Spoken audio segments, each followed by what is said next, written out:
지금부터 제3차 국정감사 대책회의를 시작하겠습니다. 먼저 이정걸 원내대표님의 말씀 듣겠습니다.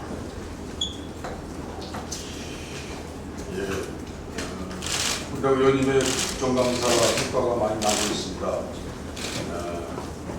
어제 관세청과 관련된 내용입니다. 18일에 국감이 예정된 관세청이 서울시내 면세점 신규 사업자 선정 심사 과정에 대한 자료 제출 요구를 거부하고 있습니다.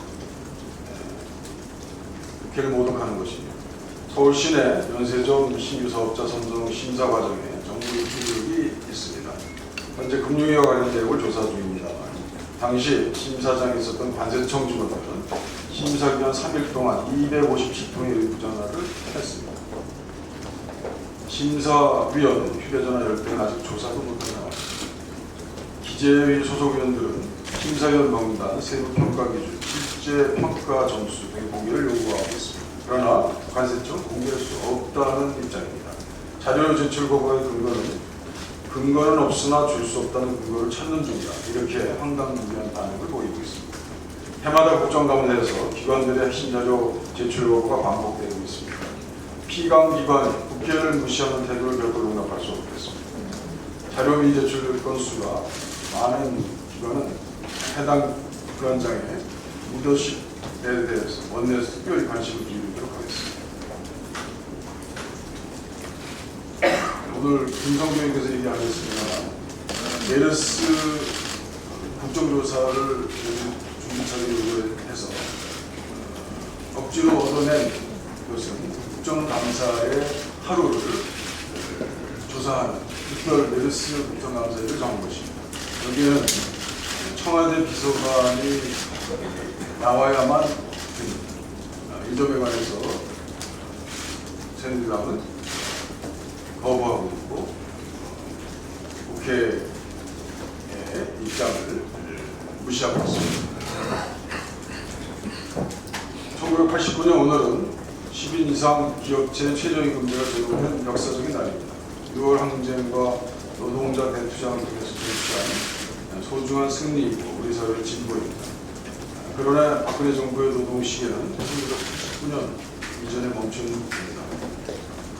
한국노총 김만재 금속노조위원장이 중지위에서 분신을 시도했습니다. 민주노총 역시 정부 주도의 노사정 타협안에 크게 반발하고 있습니다. 정부의 토끼부리식 노동계 압박을 빚은 결과입니다. 정부의 마구잡이 노동 개편의 강행은 생계형 자영업 창업만 양산할 것입니다.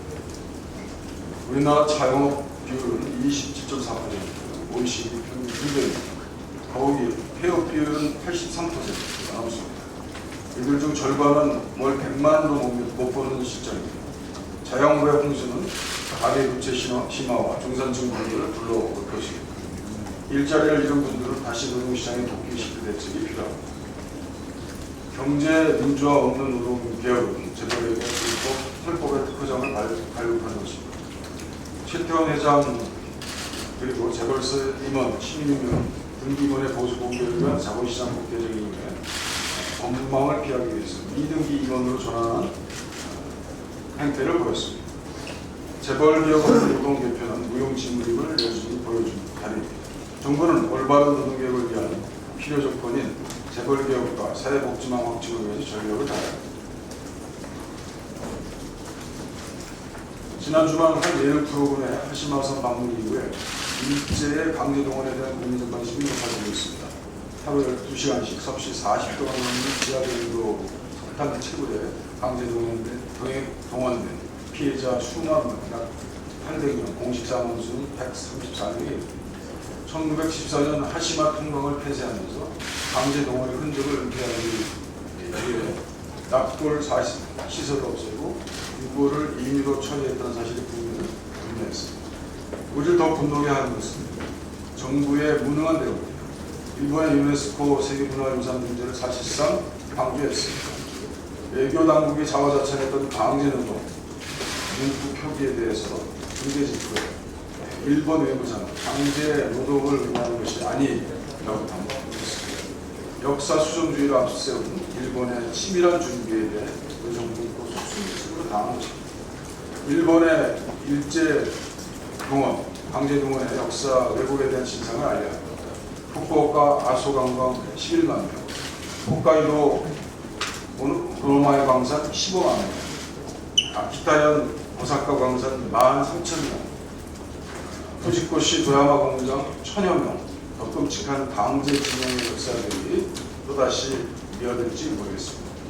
우리의 상처가 일본의 영광이 되지 않기를 바랍니다. 국회 차원의 대응을 위해서도 올해 말까지 국회 동북아 역사 왜곡 대책특별위원회 활동기관연장을 새누리당에 제안합니다.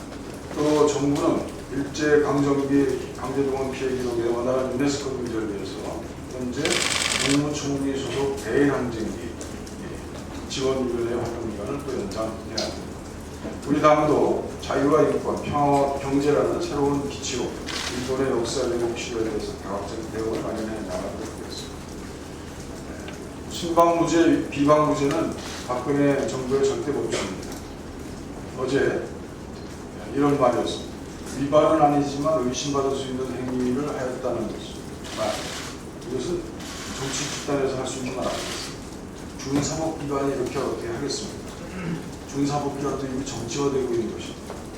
최경환, 정종석 두 장관에 대한 선거의 면제부 발부의 내용입니다. 우리 당 소속 의원 129명 전원은 어제 선거주무부서의 정동석 장관에 대해서 탄핵소추안을 우선 발의했습니다. 일본의 10월 10일 전후로 해서 북한의 도발 우려가 또 우려가 되고 있습니다. 우주개발국장이 장거리 미사일 발사 가능성을 노골적으로 시사했습니다. 북한이 장거리 로켓을 발사하게 되면 남북관계는 타이로 합의 이전으로 또 돌아가게 될 것이 뻔합니다. 당장 다음 달 이산가족 상봉도 불투입니다. 홍영표 장관은 12일 통일부 국정감사에서 북한이 로켓을 쏜 이후에도 이산가족 상봉이 진행될 수 있는지를 묻는 질문에 즉답을 하지 못했습니다. 제가 말씀드렸습니다.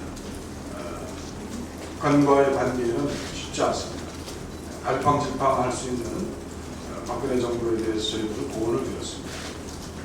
지난 10년간 북한과의 관계, 그 이전에 북한의 하해행정과의 관계를 이어온 우리 당의 많은 자산들이 박근혜 정부의 갈팡질팡을 보완하고 도와주고 남북 문제에 관해서 전향적인 발전의 기가 되기를 기대합니다. 한반도를 둘러싼 국제관계가 이미 이제 어려워지고 있습니다. 시진핑의 미국 방문, 그리고 또 10월 10일 노동당 창건을 전환 무기 실험, 한미 정상회담과 사드 배치 문제 등 숨가쁘게 전개되는 문제에 관해서 이 정부가 제대로 대처하고 있는 문제에 대해서 걱정입니다. 중국 측의 무리한 한미동맹의 균열이 발생할 것, 한미의 협력 제재 이완이 될 것, 북한의 고립탈피를 위한 강경 대선 노선을 선회하는 가능성이 이미 한정합니다. 박근혜 대통령의 외교 안보 성과를 국감을 통해서 정직하게 밝혀주시기 바랍니다. 그래야 국민들이 혹시 잘못되더라도 신뢰를 가지고 이해해줍니다. 야당의 도움을 구해야 합니다. 이상입니다. 네, 다음은 이석현 국회부의장님을 발언이 있겠습니다. 저기 누가 부의장 안 나오셨나요? 네, 나왔습니다. 네, 정책 부의장 먼저. 부의장님 하시고 아니 정책 원래 정책위원이니까 좀 많이. 네, 그럼 김성주 정책위 수석부의장 발언이겠습니다. 예. 저희가 좀 국감 때문에 현장에 있어서 이렇게 출석을 못했는데요. 중요한 문제가 있어서 좀 나왔습니다. 북한이 우리 새정치연합 의원들의 활약에 의해서 제대로 좀 자리를 잡아가고 있습니다. 그런데 일부 상임위에서는 여전히 증인 문제가 벽에 걸려 있습니다. 대표적인 상임위가 보건복지위원회인데요. 보건복지위원회는 21일 날 별도의 메르스 국정조사를 하루를 잡아서도록 되어 있습니다. 메르스 국정조사는 지난번 메르스 특위에 이어서 최종적으로 올해 온 국민들을 불안과 공포에 몰아넣은 메르스 대란의 원인이 어디에 있는지, 그 책임이 누구에게 있는지 밝혀내는 게 첫 번째 과제일 것입니다. 그런데 현재까지 병원 측, 즉 삼성병원 측 증인은 채택이 됐습니다만 당시 장관이었던 문영표 장관, 청와대 고용수석과 비서관이 여당의 합의법으로 증인 출석이 안 되고 있습니다. 일주일 남았습니다. 일주일 전에 통보해야 되는데 어저께까지 합의에 불발했습니다.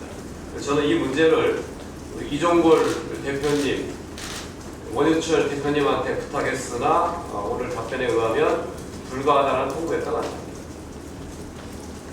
국정조사는 국회가 국민을 대신해서 하는 것입니다. 메르스 대란의 3주체, 복지부, 청와대, 삼성병원이 한 자리에 나와야만 그 의문을 풀 수가 있습니다. 그런데 병원만 나오고 당 정부 측 관계자가 청와대가 없다고 하면 메르스 국정조사는 의미가 없습니다. 이건 분명히 여야 원내대표의 국정조사 합의를 깨는 것입니다.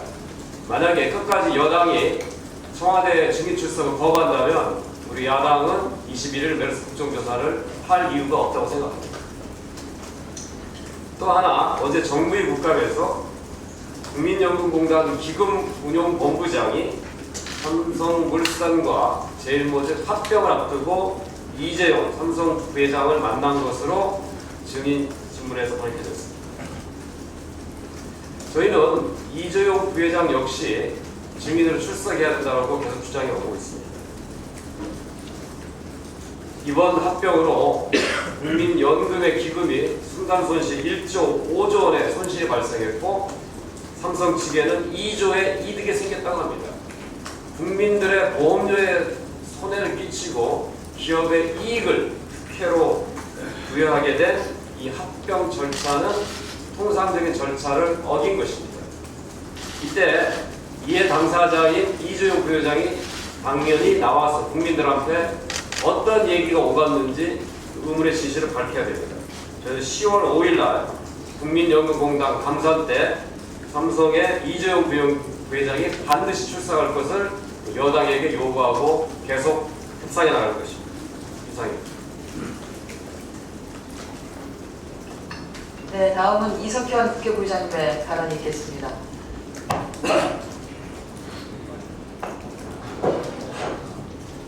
예, 목소리가 막혔습니다.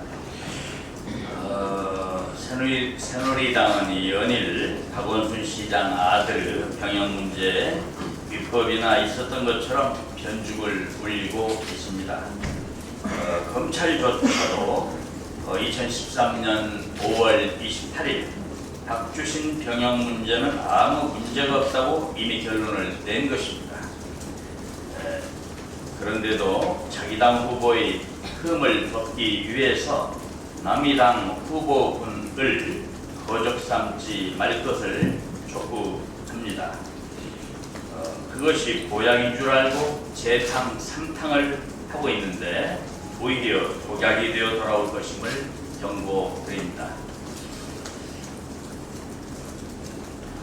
임금 피크제를 한국노총이 수용했는데 대타협이라고 하지만 노동계가 우려하듯 실상 핵심이 빠져 있습니다.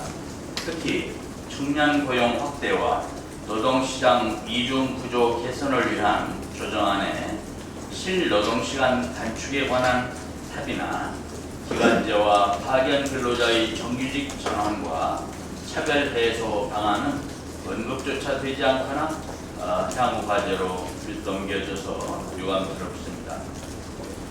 우리 당은 당장 입법 과정부터 면밀히 검토하고 들여다볼 것입니다. 특히 정부가 약속한 것을, 즉 근로계약 페이지 등의 기준과 절차, 임금체계 개편을 위한 단체협약과 취업규칙 개정을 위한 요건과 절차를 명확화하는 데 노사와 충분히 협의하여 추진하겠다는 약속을 이행하는지 철저히 지켜보고 법으로 뒷받침하도록 최선을 다할 것입니다.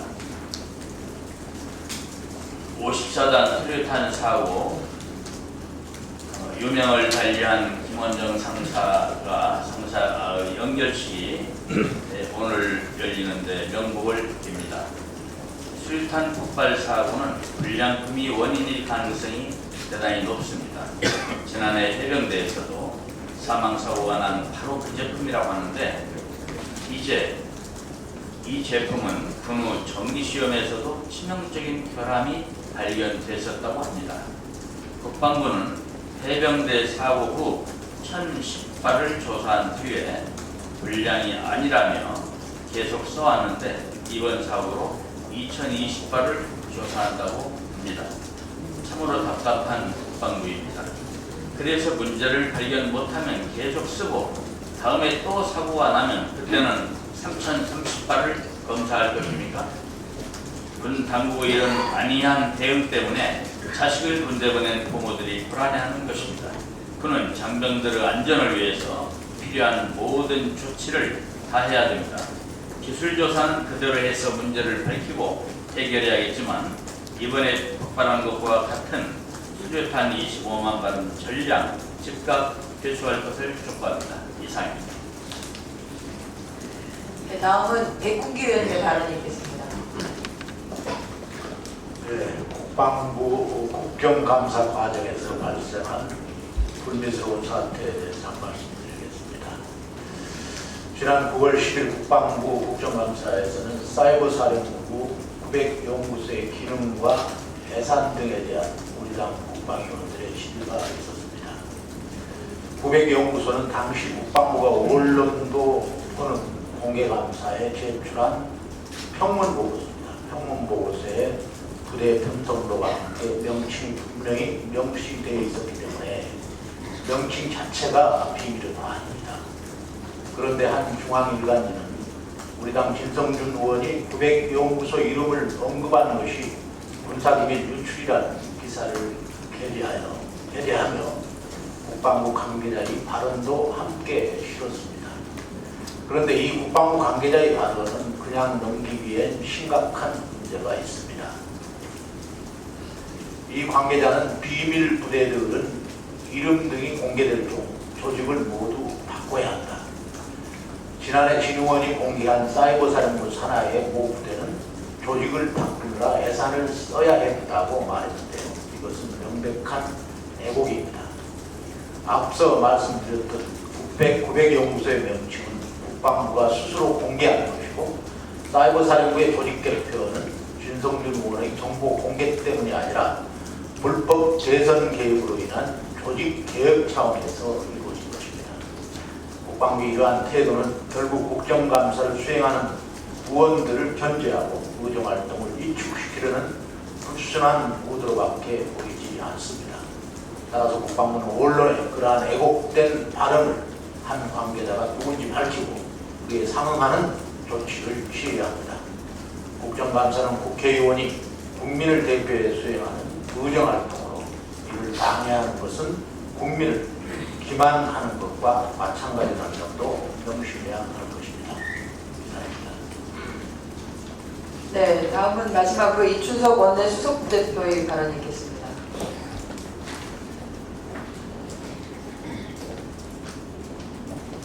이제 국정감사가 2주 차로 접어듭니다. 헌법상의 합권 분립은 입법부, 사법부, 행정부가 권력을 나누어서 상호 견제한다는 것입니다. 그런데 우리나라의 현재 합권 분립은 사법부, 행정부와 여당, 야당으로 권력이 나눈다는 것이 아닌지 심히 의심스럽습니다. 국회는 정부의 국정 운영에 대해서 면밀하게 검토하고, 정부는 이러한 지적들을 바탕으로 정부 정책에 잘못된 부분이나 부족한 부분을 바로잡아 나가는 것이 국정감사의 본래 취지일 것입니다. 그런데 국감 시작부터 정부 기관의 불성실한 수감 태도와 여당의 옹호로 인해 국정감사의 이러한 본래의 기능이 무력화되고 있습니다. 올 한 해 가장 큰 현안인 멸상을 겪었던 보건복지위에서는 장관이 국회의 지적에 대해서 원론적인 답변만으로 일관해 성의 없는 태도를 보인 한편, 기재위에서는 명색이 일국의 부총리라는 국회에서 위원들의 진지한 질문에 비아냥거리면서 겸손하게 맞받아치는다면, 감사원 국정감사에선 질문을 받는 기관의 임원이 지뢰대응의 출처가 어디냐고 따져 묻는 등 정부의 수감 태도는 한마디로 못된 동아지 엉덩이 폴란 뛰었습니다. 정부 정책에 집중되어야 할 국정감사가 권력 실세, 인사 청탁 등 부적절한 처신 문제를 원론진 것 또한 안타까운 일이 아닐 수 없습니다. 이렇듯 국정감사에 대한 현 정부의 오만하고 경솔한 수감 태도는 국정 운영의 실패로 바람에 빠질 대로 빠진 권력을 친정체제 구축으로 돌파하려는 박근혜 정부의 독선적인 국정 기조를 단적으로 보여주고 있습니다.